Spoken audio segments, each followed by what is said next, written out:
Welsh ministers have been accused of lacking urgency on flood risks due to climate change, after postponing planning rule changes twice.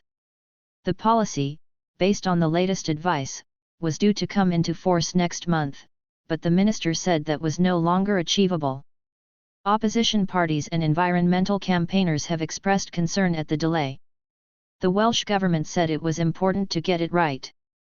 Ministers want to update the planning rules, known as 1015, to reflect the risk of flooding and ensure future development considers the potential impact of climate change.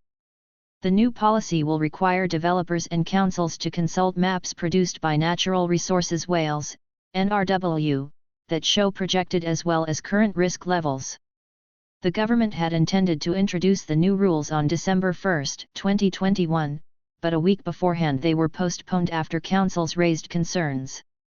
At the time, Minister for Climate Change Julie James said the delay was to enable local planning authorities to consider fully the impact of climate change projections, and that the rules would come into force on June 1, 2023. There would be no further extension, she warned.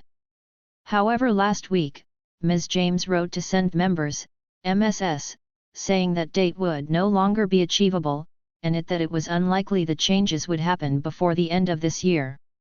She said this was because the government was still considering responses to a new consultation carried out on revised proposals. Speaking to the BBC's Politics Wales programme, the Welsh Conservatives' climate change spokeswoman Janet Finch-Saunders described the delay as unacceptable. Plaid Cymru Ms Heledd Fickan said the postponement was not helping those living at the continued risk of flooding. The planning system needs to be reformed, needs to be changed. This is a long time coming and should already be in place, she added. Environmental campaigners have also expressed concern at the delay, with the chief scientist at Greenpeace UK Doug Parr telling the programme, every year, every month that we're installing things that need to be changed later is cost and difficulty. We know the misery that flooding can inflict upon people, so we really urge the Welsh Government to get this out as quickly as possible. Of course it's important that it's right, but there is no time for delay.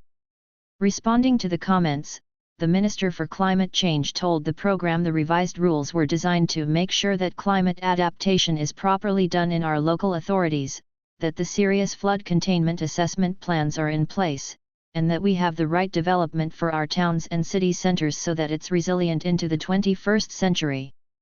That's not something you can do overnight, and it's important we get it right, she said. In the meantime, councils have welcomed changes made to the wording of the proposed new rules since they were first due to be implemented. Swansea Council leader, and Welsh Local Government Association spokesman, Rob Stewart, said the changes as they were initially put forward would have prevented the redevelopment of large swathes of Wales' major towns and cities. However, the revised wording of the policy is much, much better, and supports sustainable development, he added.